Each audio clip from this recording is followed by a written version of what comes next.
Hello and welcome to Nerdarchy. For nerds, by nerds, I'm Nerdarchy Dave, and today I am joined by Fox from Alchemicalfox over on TikTok. How are you doing today?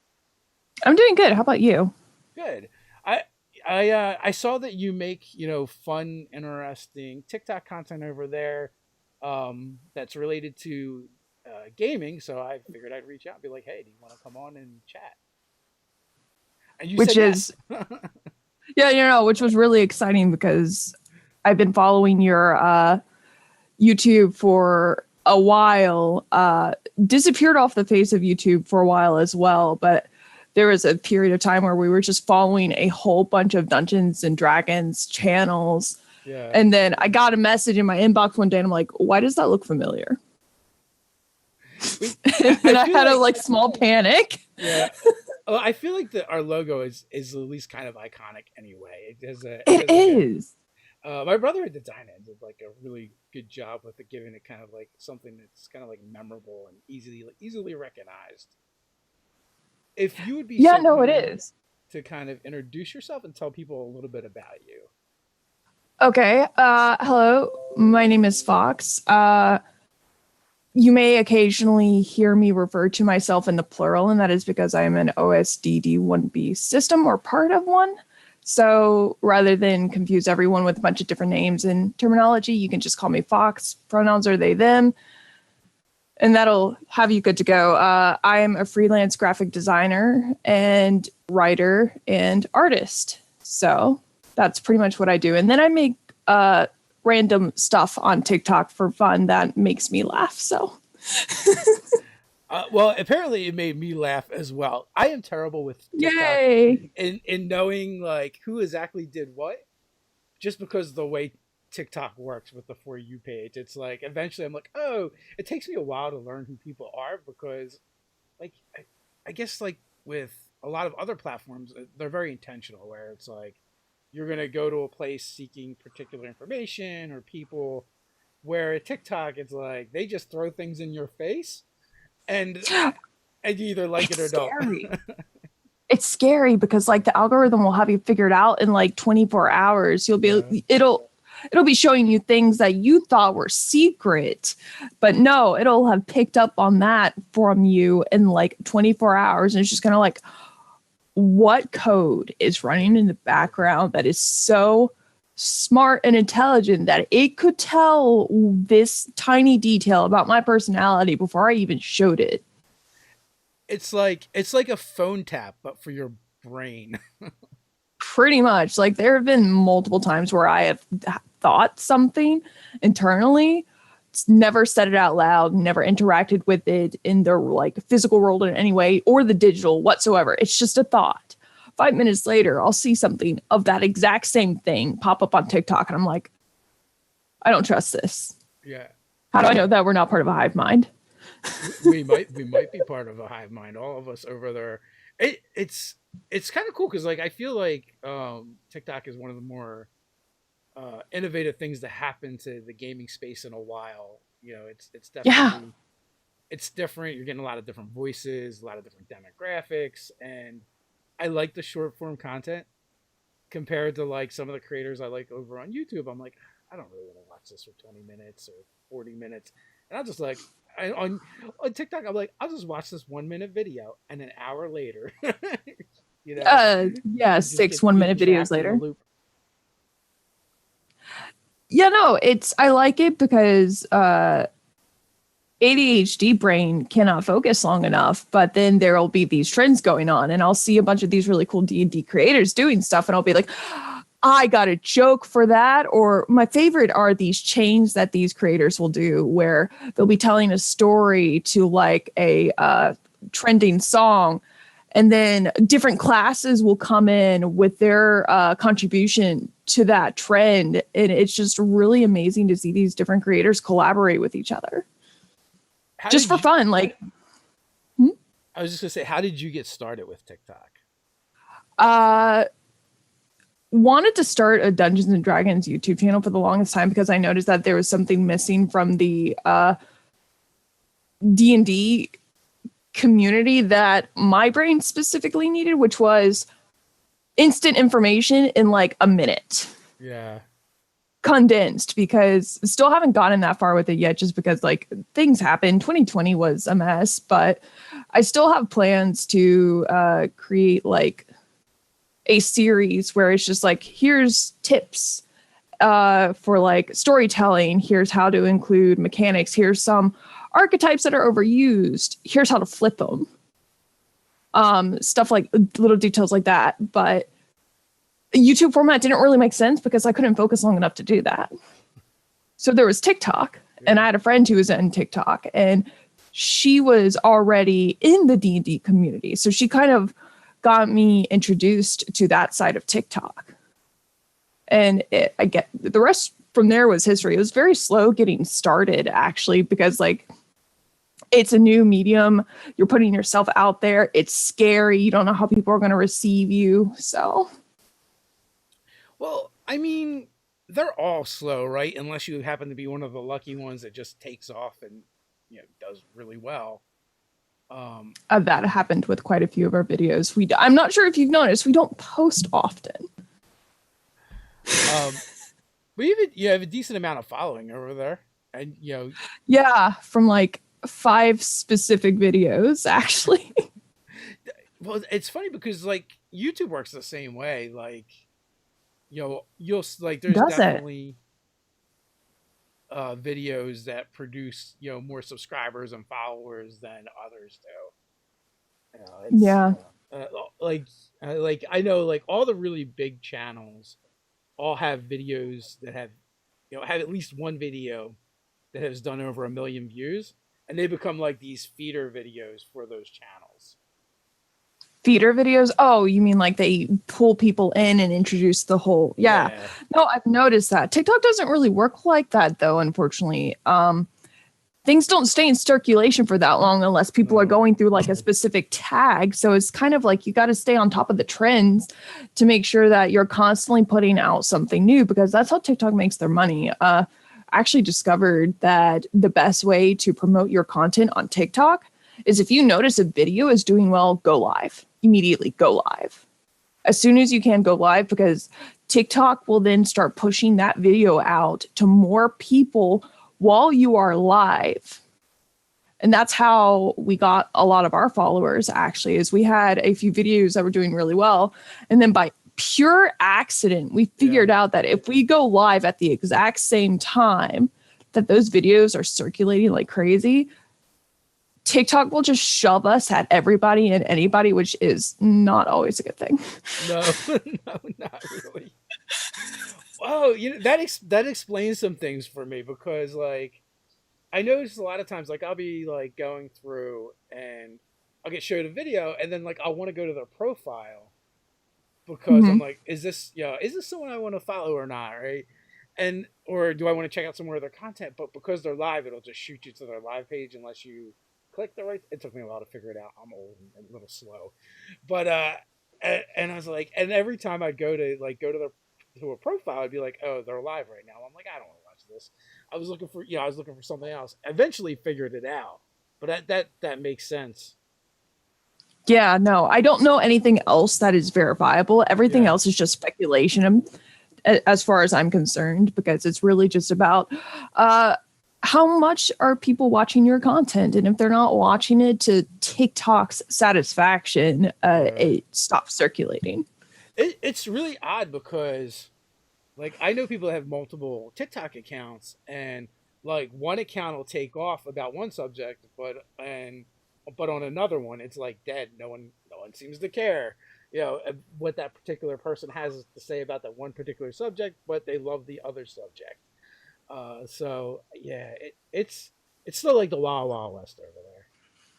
Yeah, no, it's a new platform too. It's not very old. It hasn't been around for very long. I think it was like, oh gosh, what year was it created? I don't know, but I know like if you search the D&D hashtag, there's like you'll get like over 1 billion hits, which is crazy.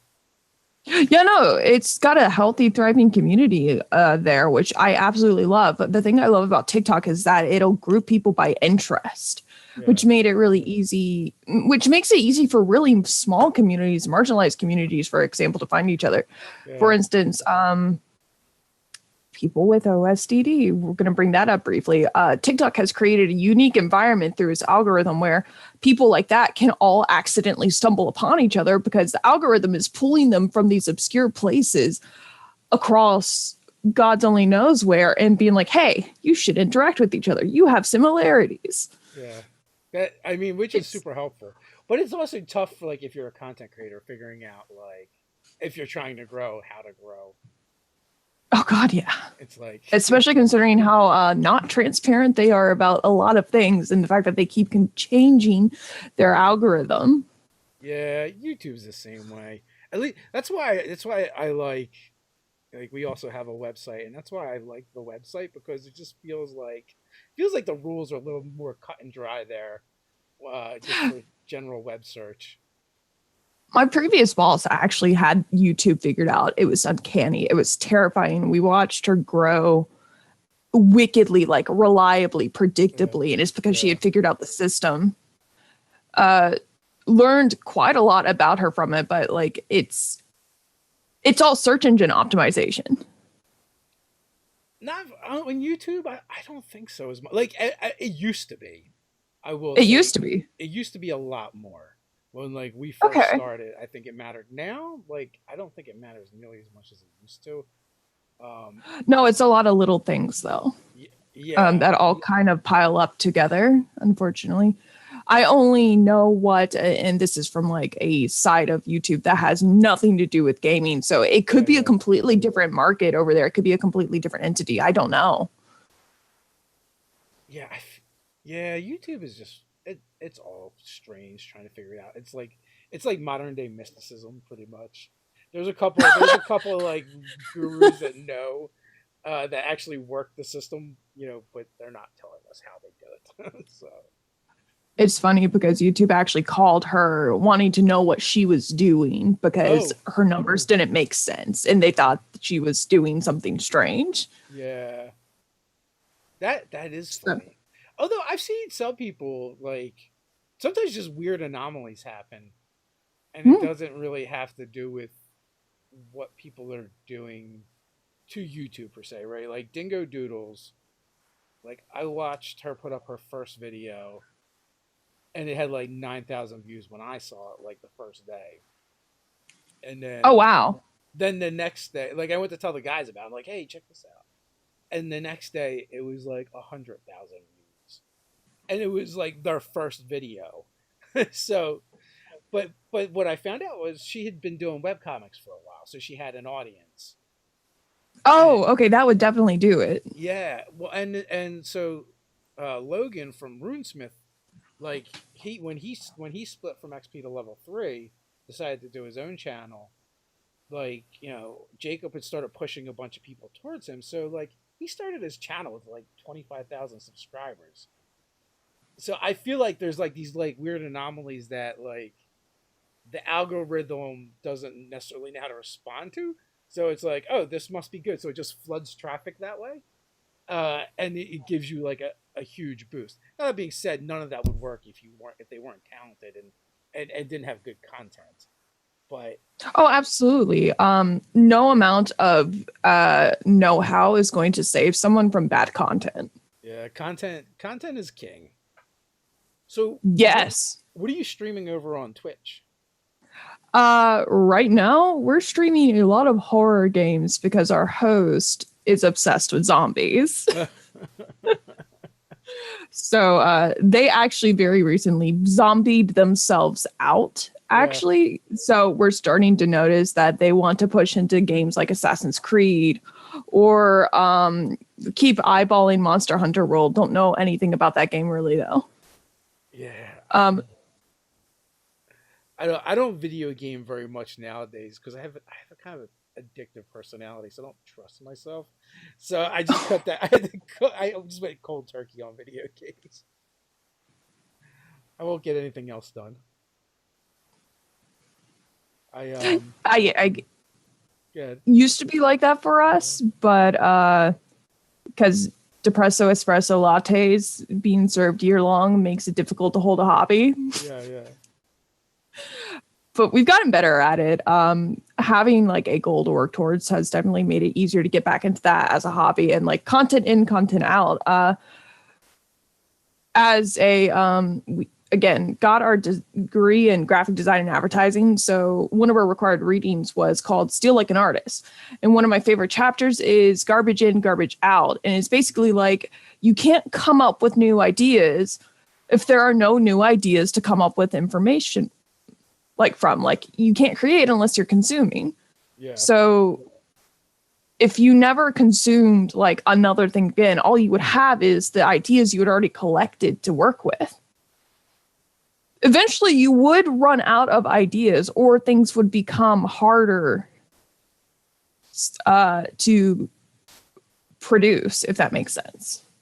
That makes a lot of sense. So having like a goal to work towards has made, which was Twitch and TikTok, having that, needing ideas, needing inspiration made getting back into gaming a lot easier. Yeah.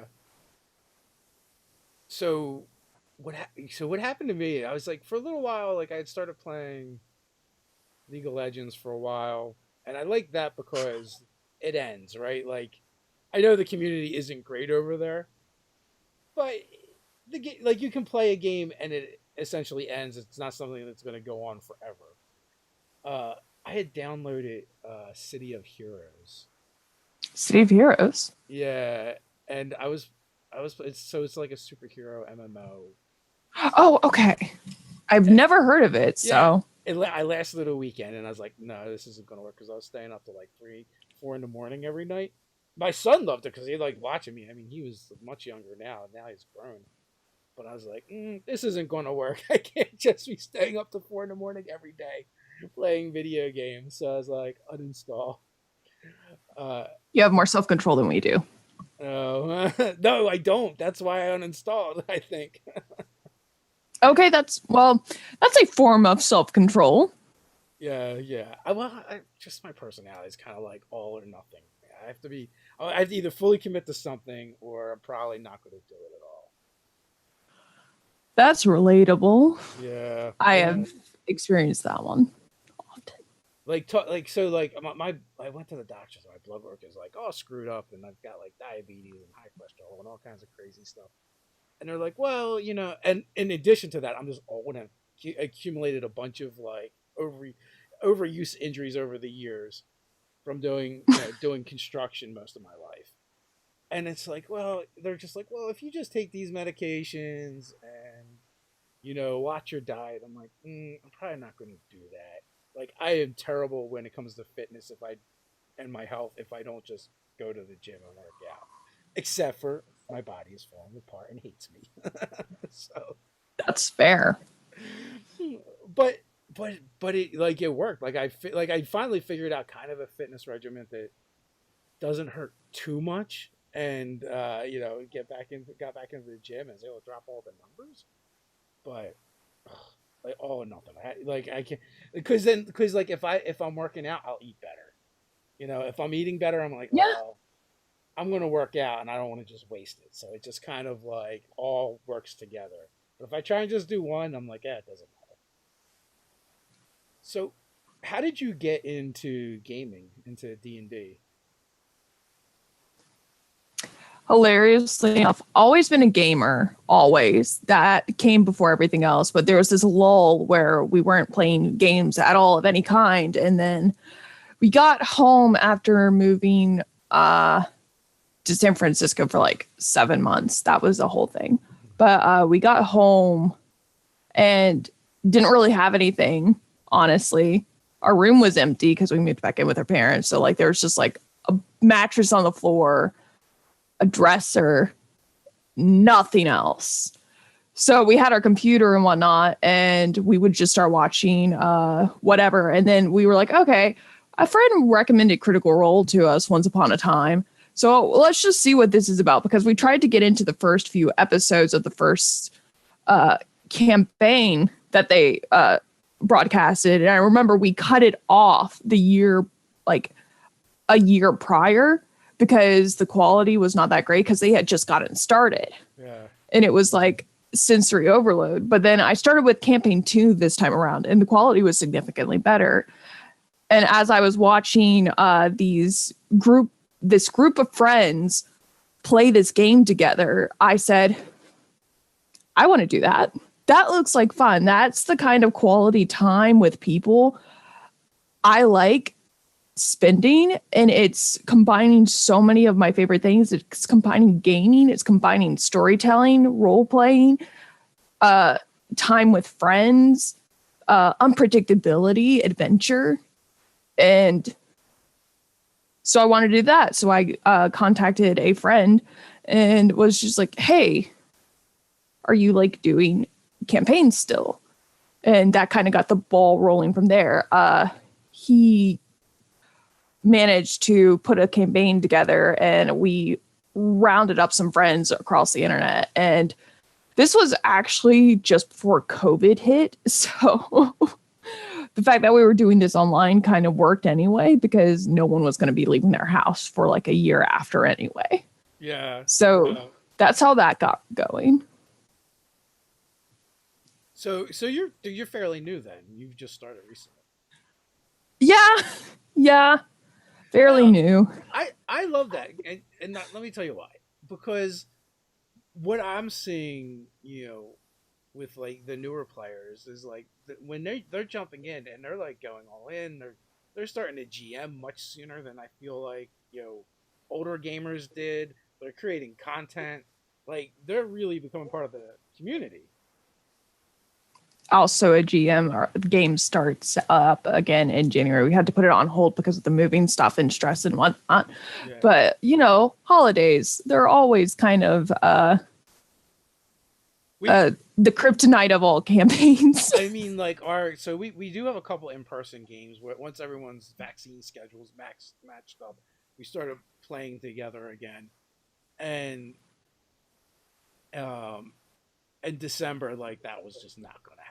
So me and Ted each, so we have like 3 in-person games that we play that are Saturday. We call them just our Saturday night game. And one of the things that we've kind of done is we just have 3 separate groups, right? So everyone's really just mostly committing to one Saturday a month, and we've found that's kind of worked. And since there was only one Saturday open in December, Ted was like, well, anyone that wants to come over from those groups can come over and we'll just hang out and play board games or something. Yeah, we ended up doing that. So that sounds amazing. Yeah, it was good to get together, and also like we kind of like cross pollinated with some of the groups that where people didn't hadn't met each other before, and we got just super casual, got to play some board games, some tabletop, which I've missed. Ted used to do a monthly board game night before kids. Oh, and it was great because it's like you'd have like 5 or 6 games going on in different parts of his house, and which I really miss that. And so Ted's house, like his board game collection is like a small store pretty much, and then people would bring stuff. Oh wow. Yeah. I don't know if you're into tabletop games as well. To a degree. Never got to play them very much. Family was never that close and didn't have very many connections outside of family. But every now and again, they would like break out like the classic board games, like Scrabble and whatnot.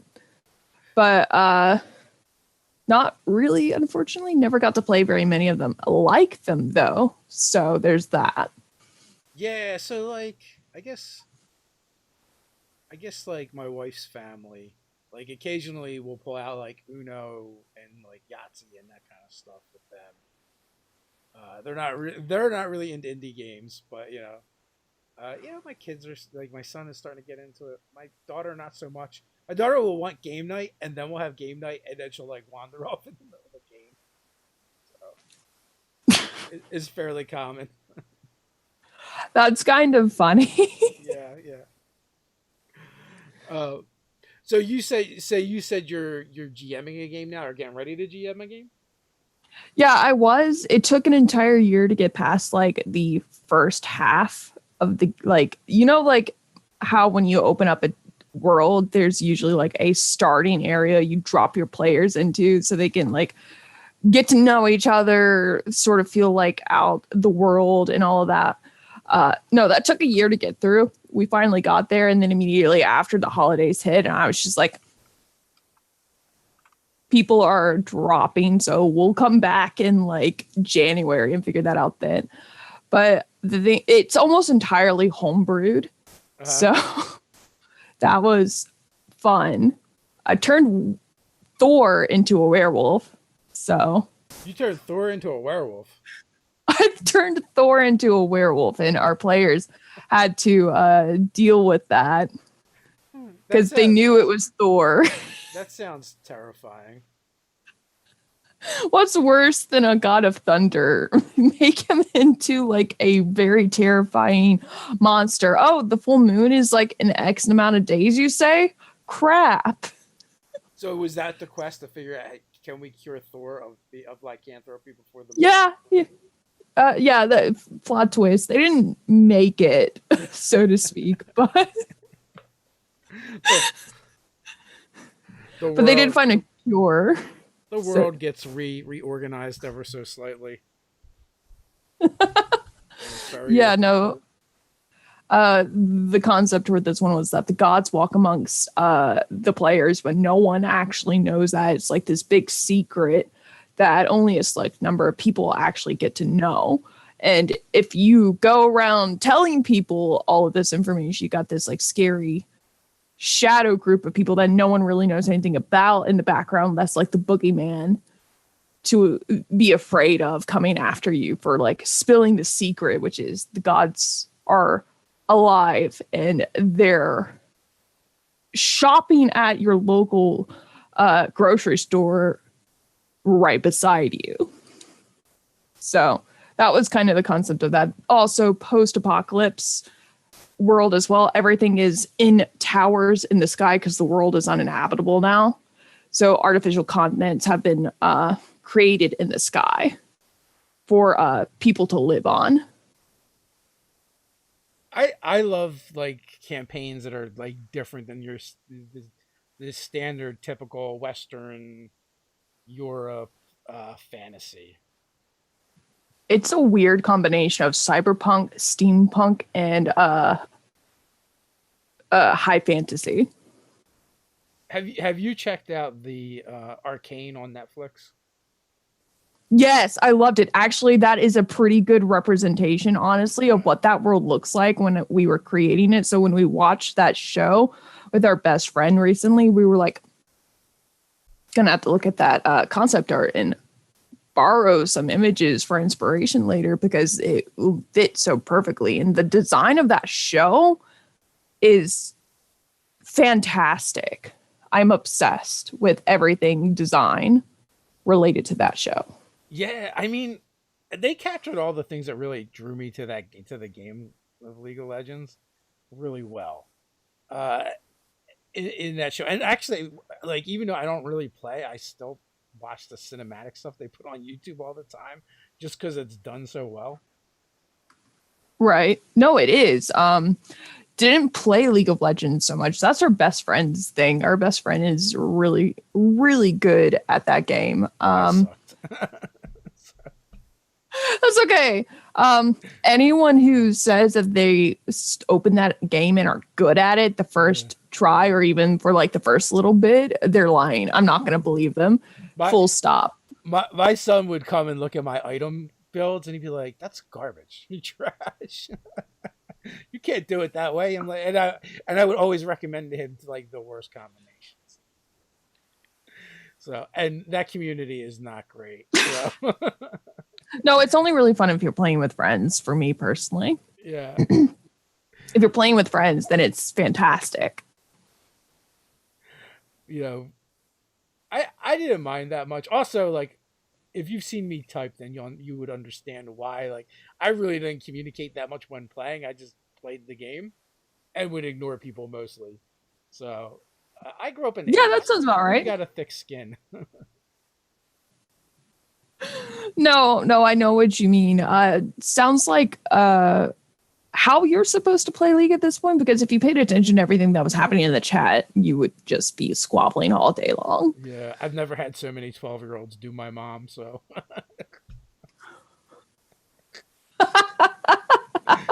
uh,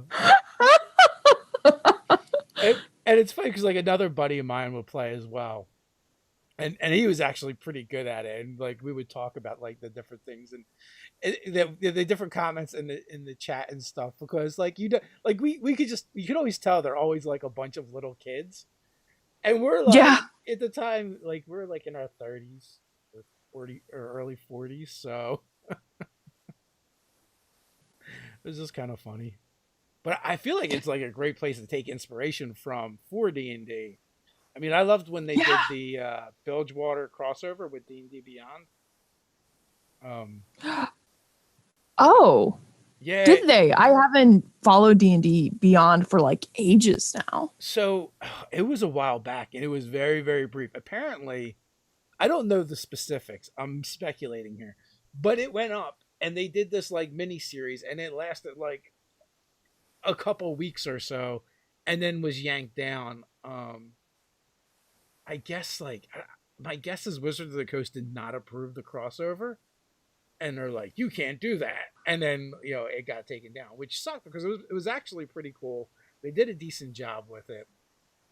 And there was like they created three subclasses, but I think a Barbarian Path, a fighter archetype, and a rogue archetype. And like one of them was like clearly based off of the Twist of Fate character. The Barbarian Path could have been a couple of the different characters, but mainly it made me think of the Nautilus character. And then they had the fighter one, which was like all about using guns, but instead of like being like the gunslinger class or archetype, it was more like they were powers. So that you just had it worked off of having. So like Arcane Gunslinger, basically. Yeah, kind of, but like it was like it mimicked a lot of the stuff that would happen in the game for special abilities for certain characters. So it was less about the weapon, which means like certain things wouldn't interact together because it was a feature and not a weapon. Like it might not play off of like sharpshooter or something like that. I don't remember specifics because I feel like it was a year or two ago that it happened. I know we've got videos on the channel someplace. Okay, I'll have to go digging for them. Yeah, we're getting ready to start a new campaign where we're gonna all live on a boat. And I think I want to play a Warforged with that Barbarian Primal Path. And it's like, that actually is a really interesting concept. Yeah, so the Nautilus character is like this. You might have seen it, but it's basically this oversized diving suit, and he fights with this giant anchor. And so he's got like pull tricks and stuff. Or depth charge attacks and stuff like that where things blow up. So the Barbarian Path has a lot of that stuff going on, and I think like it gives you like a swim speed and the ability to breathe underwater. Not that that'll be super useful for a Warforged, but I just like the aesthetic. Giving me what's that game called? BioShock vibes. Yeah, I get I based off the different art that I've seen, oversized suit and stuff. So so Ted's gonna be running that. That should be a lot of fun. Have you had a chance to experiment with other TTRPGs yet? No. However, I would love to at some point play in a Shadowrun campaign or a vampires game, because heard about weirdly enough. Learned about tabletops long before I ever got involved in them, because I had a friend who was obsessed with White Wolf specifically in all of their games. So I knew about vampires for like the longest time. And I understood that there was like a game behind it, but I was more so into writing at that time and telling stories with other people on the internet, on like forums. And I'm dating myself here for anyone who's younger than me and doesn't remember that time period. Yeah. So I wrote on forums in Yahoo groups. Woo! But I learned about it from there. So like I know a lot of information about it because there's this little niche game that existed on the internet somewhere where people used a lot of the information from that campaign to create their characters. And that was just what you did there. So would love to play a vampires game or a Shadowrun game at some point. Yeah, just because I love the aesthetic of Shadowrun. Shadowrun was pretty big in the 80s, and the vampire really, I feel like, took off in the 90s. And also, that was kind of like when people started really injecting more role playing into tabletop games. I feel like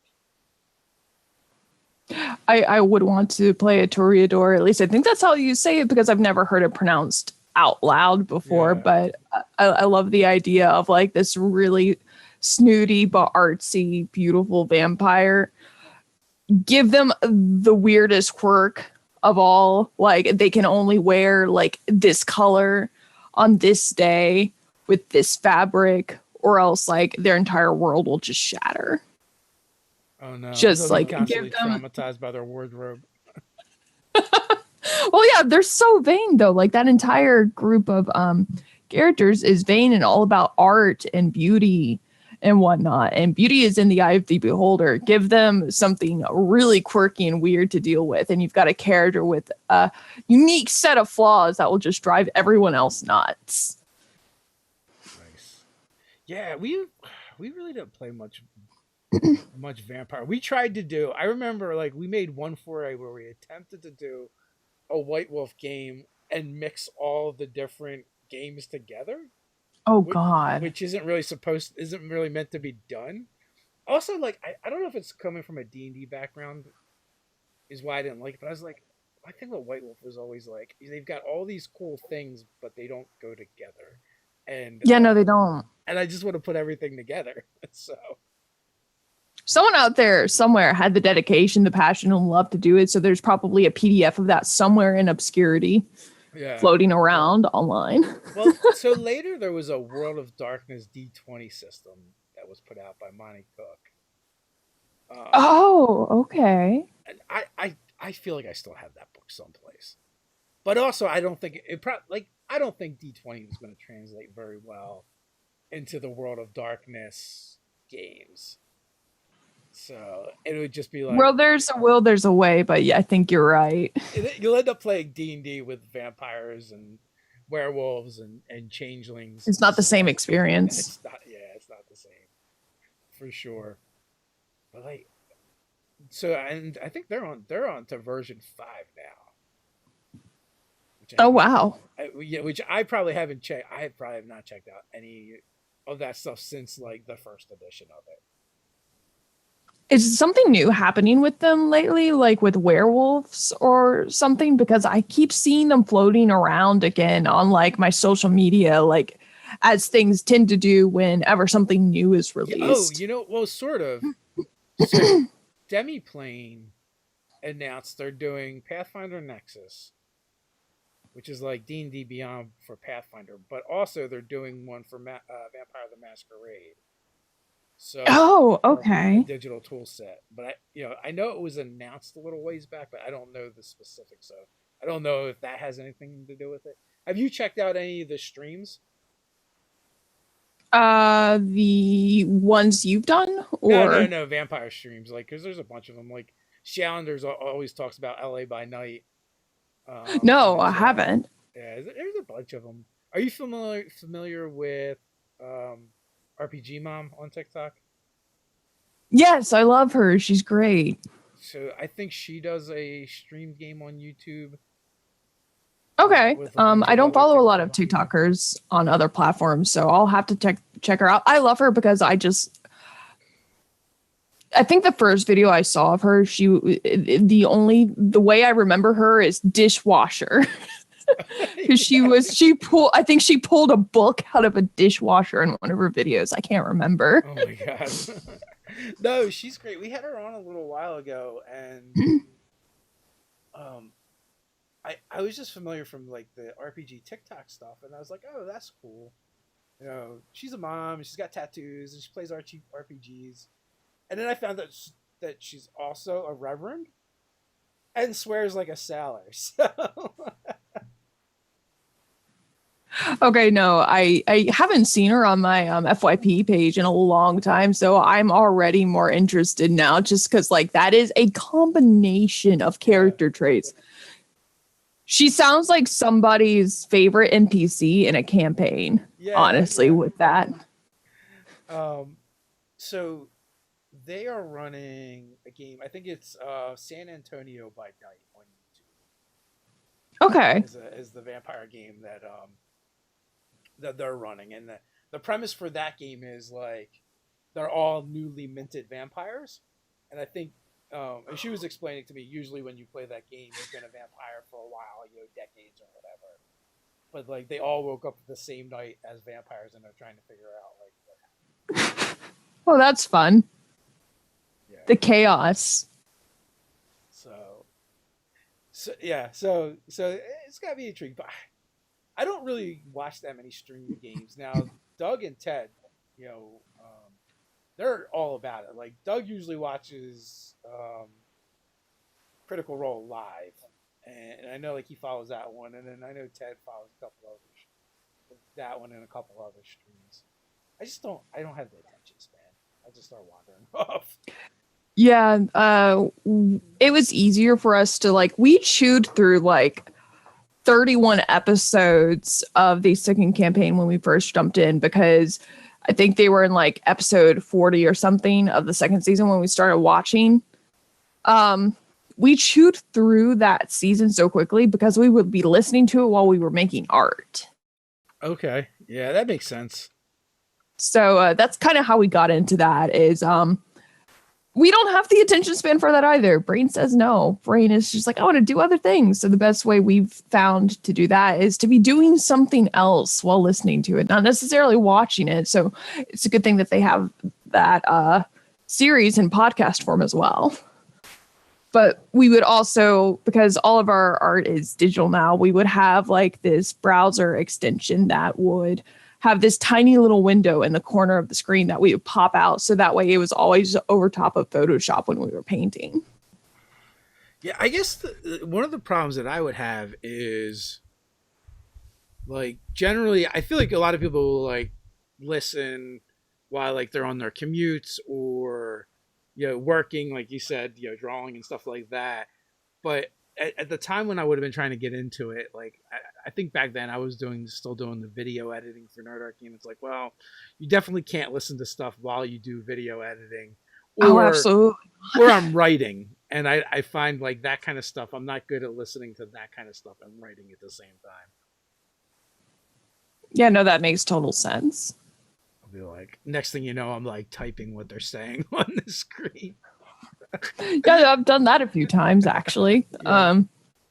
There are just some things you can't listen to while doing specific tasks, and I've found that sometimes you can listen to music with lyrics while writing, but for the most part, you kind of want to venture into like those atmospheric genres, whether it's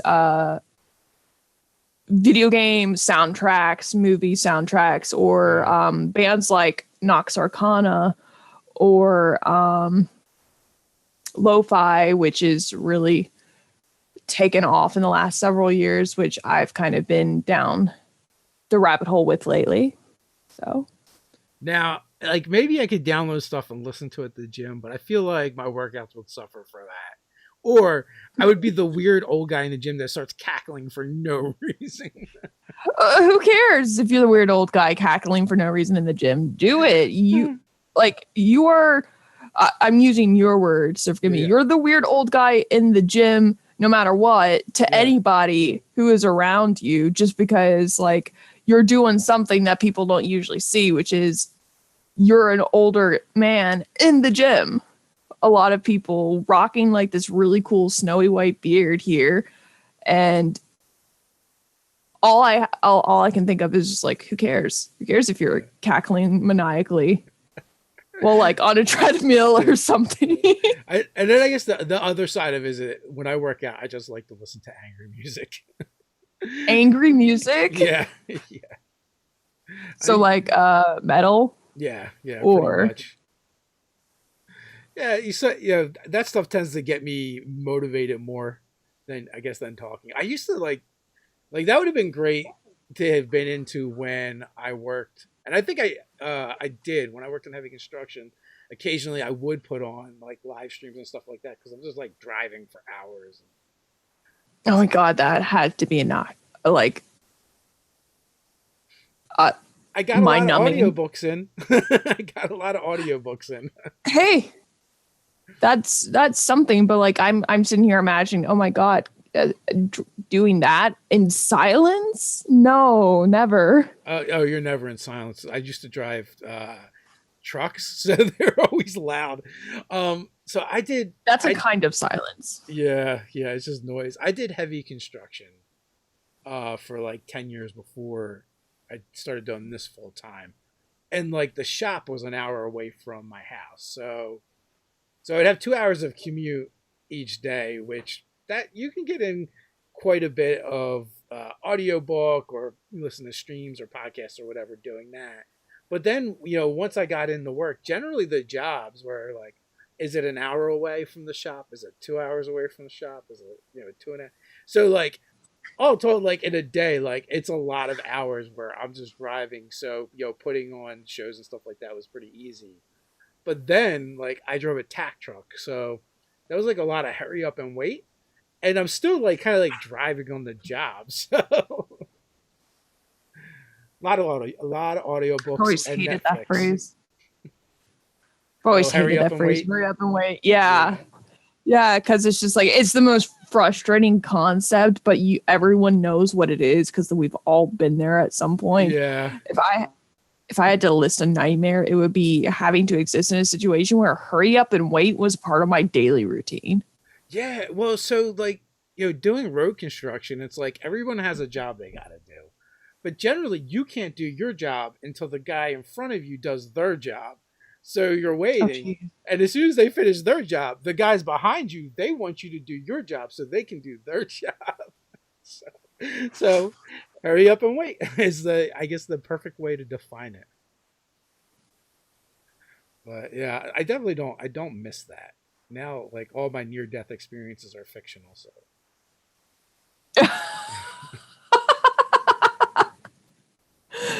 As they probably should stay. Yeah. Well, like I said, like I did that for a while, and you just see a lot of stuff when you do that. Just being like near roads and highways all the time is just terrible. Even if you just like are someone who drives a lot, you will see a lot of accidents over time, and it's just, yeah. No, thank you. I don't miss it. Like my last year, I was kind of like in an accident, and like so I drove. It was still a straight body, but it was a triaxle, so it's a 4,000 gallon tanker. It's really a big truck, and like I went to move from the middle lane to the right lane, and I see this car like come out of nowhere and like fly around me. I was like, and then I jerked the wheel back, and I was like, oh my god, that was close. And then like I'm driving, and for miles, all of a sudden like this guy's like behind me, flashing his lights, and I thought he was just like angry because I cut him off or something, or And I finally pull over because I'm like, this guy is not stopping. Like, what is going on here? And like, my bumper hit his bumper, so he was like, that guy was probably like 6 inches away from dying.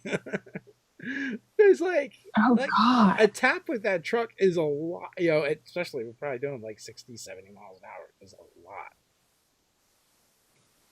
So I was like, oh, this is enough. I'm so happy to do this stuff full time instead. Gosh, I couldn't imagine. That just sounds like the thing out of like a horror story, honestly. that was just one of the things, right? Like every year there was things like that, like to some degree. If they didn't happen directly to you, they happened around you, or you would hear stories of like, oh, did you hear about so and so? This happened on this job, and it's just like Yeah, it sounds like a nightmare, though. it. It's definitely not something I would want to It do. is, but you get used to it, and that's the worst part. Like, Like never ever. Like I love it when people say something really horrible, and they're like, "Yeah, but it's okay. You get used to it." And you're like, "That doesn't make it better." yeah, like you shouldn't get used to that. Yeah, no, you shouldn't. There's some things you shouldn't get used to, and like every now and again, we'll say something like, "Oh, that's fine. You get used to it," and then we'll stop and we'll be like, "Wait a minute, that was really bad. Should not have said that." Yeah. But that, I mean, humans are really adaptable. That's our thing, I guess. For better or worse. For better or worse. Yeah, I don't know. I don't know. For better or worse? Question mark. Because I don't know. Sometimes it's better. Sometimes it's worse.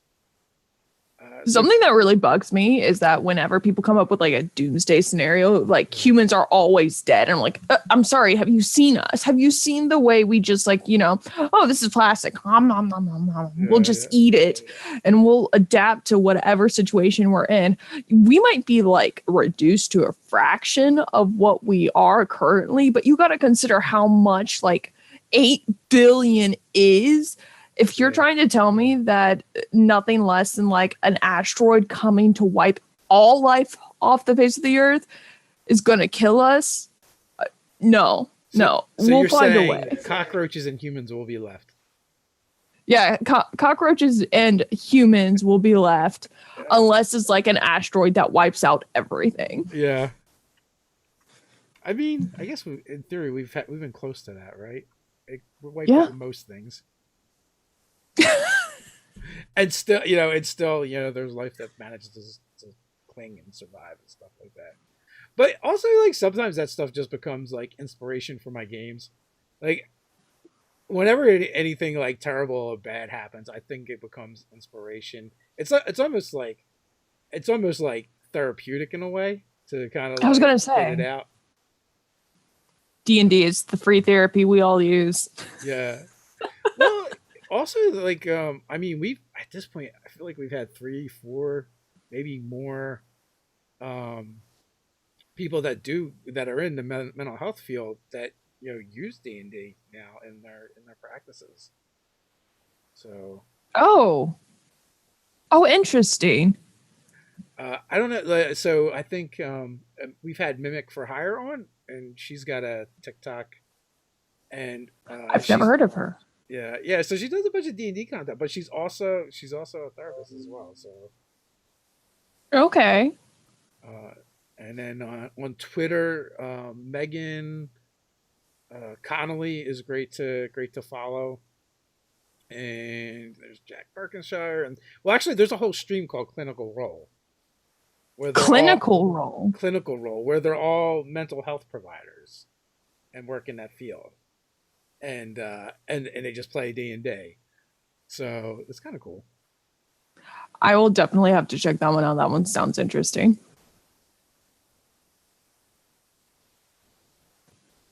So Park says, I had a buddy that was a truck driver. He flipped his truck over to avoid hitting a car full of kids. Couldn't do it anymore after. Yeah, I've heard that story numerous times, like, of people getting out of it because of things like that, or like one of the shippers that I used to work with when I worked for a lumber company talked about, like, one of the last things was like they had a car pull out in front of them and then just stop because everyone like thinks the truck is slow, but the thing that the truck's really slow to do is stop. And like he talked about being white knuckling the steering wheel and jumping, standing on the brakes, and the truck is like hopping up and down and just stopped before the bumper of this car, and you could see like the kids in the back seat, and it's just like if you spend a lot of time driving or behind the wheel, you're just gonna see things like that, and there's so much craziness out there that I do not. God, I've had my brakes fail, and and like coming up to an intersection and just being able to get off to the side of the road and bring the truck to a stop, pretty much without brakes just before the intersection. Wow. It's very traumatic. They just sentenced the truck driver that caused this like huge accident and killed 4 people to over 100 years in prison because his brakes failed and he he caused the accident. But it's insane. Like, and also it's weird. Like, and one of the reasons why I'm glad I don't do that stuff anymore. Like, all the laws are rigged to make it the driver's fault, and like, Yeah. you end up working for like really terrible companies that don't maintain the equipment. They don't want to fix things. And like, if something happens, we're like, well, why didn't you should have refused to drive. And you can do that. They'll just get someone else to drive instead though. So it doesn't like, That's awful. It just moves all the burden to, no. to the workers. Which is garbage. That's garbage. So no, sorry. These are your vehicles. You're not keeping up with them. That should be on the company. Yeah. Not the person driving it. That's why we're moving towards Shadowrun for real. I think. Every day I feel like we're getting a little bit closer to living in a post-apocalyptic world. You mean we aren't already? I mean, we already got the pandemic. Not yet. We're getting there. The only thing is it's going to be terrible because we're not going to have like the goblinization from Shadowrun, so we won't get elves and trolls. It'll just be shitty humans.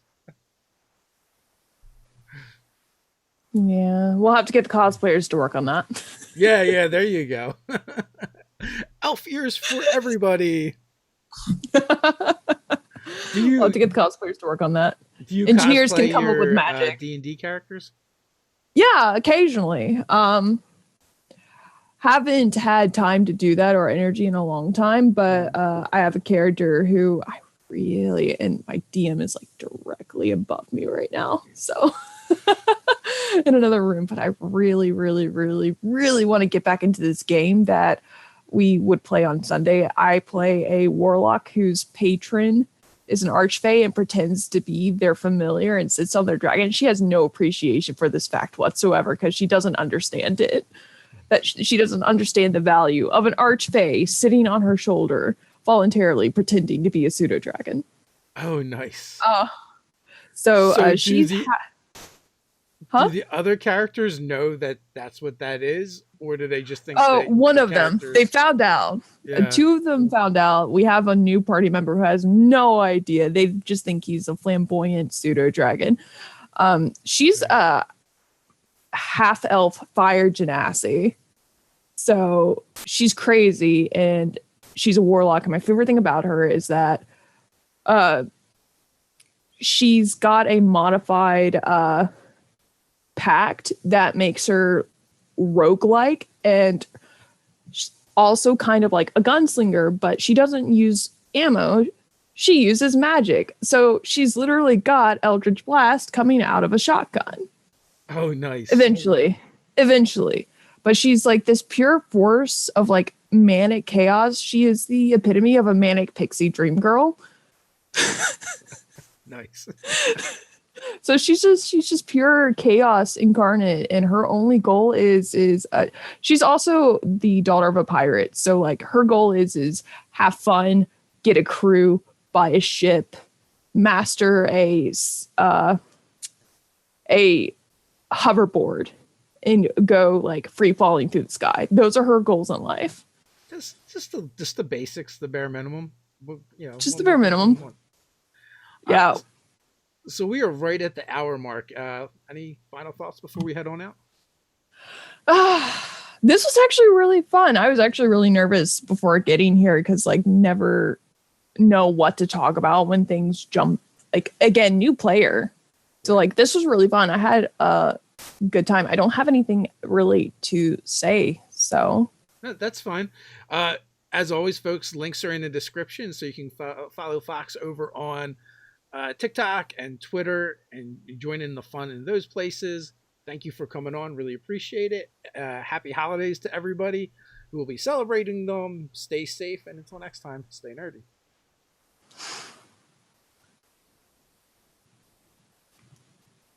All right.